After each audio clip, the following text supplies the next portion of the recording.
नमस्कार साथियों, राजकीय उच्च माध्यमिक विद्यालय में बेसिक और कंप्यूटर अनुदेशकों की नियुक्तियां कंप्यूटर लैब्स के संचालन के लिए हुई है, ना कि क्लेरिकल कार्य के लिए। तो उनसे किसी प्रकार का लिपिकीय कार्य नहीं लिया जाना है। इसके संबंध में पुनः निर्देश प्राप्त हुए हैं। श्रीमान निदेशक महोदय माध्यमिक शिक्षा राजस्थान बीकानेर के द्वारा 22 सितंबर को पुनः दिशा निर्देश जारी करके और कंप्यूटर अनुदेशकों के जॉब चार्ट का निर्धारण किया गया है। तो उसके संबंध में आज हम बात करते हैं। इसका पहला बिंदु है प्रत्येक सप्ताह में 42 कालांश का शिक्षण कार्य करवाना।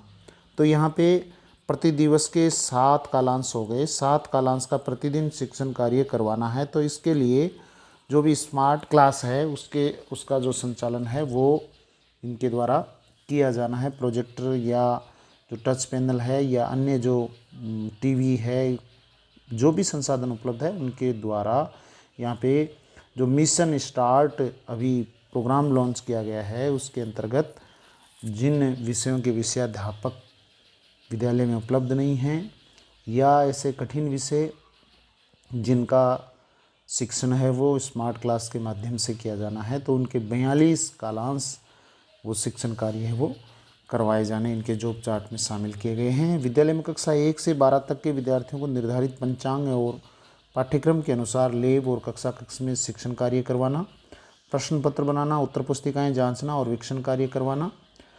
और विद्यालय में स्मार्ट क्लास संचालन में संबंधित शिक्षक को आवश्यक तकनीकी सहयोग देना। अगर किसी शिक्षक को स्मार्ट कक्षा के संचालन में बाधा आ रही है तो आवश्यक तकनीकी सहयोग देना भी इनके जिम्मे रहेगा। इसके अलावा विद्यालय में रोबोटिक्स या अन्य तकनीकी गतिविधियां संचालित है तो उनके अंतर्गत भी विद्यार्थियों को मार्गदर्शन प्रदान करना भी इनका दायित्व रहेगा। इसके अलावा कंप्यूटर या आईसीटी लैब अथवा इस कार्य हेतु उपलब्ध कंप्यूटर को कार्यशील रखना।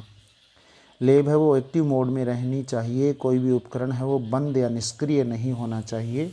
ये दायित्व भी जो बेसिक कंप्यूटर अनुदेशक या जो वरिष्ठ कंप्यूटर अनुदेशक है उनका रहेगा।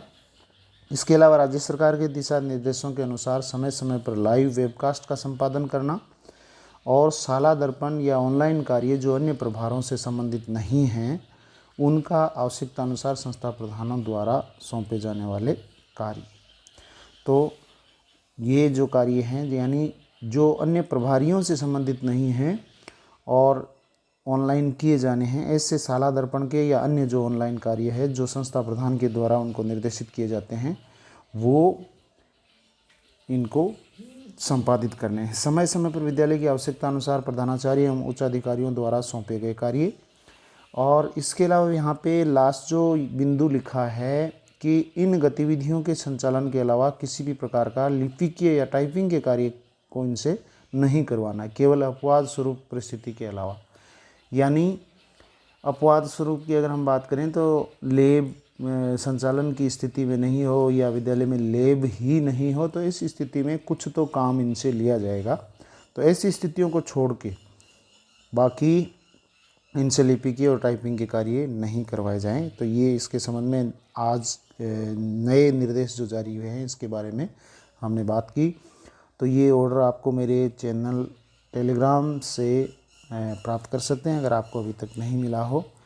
तो आज के लिए बस इतना ही। Thank you very much. जय हिंद, जय भारत।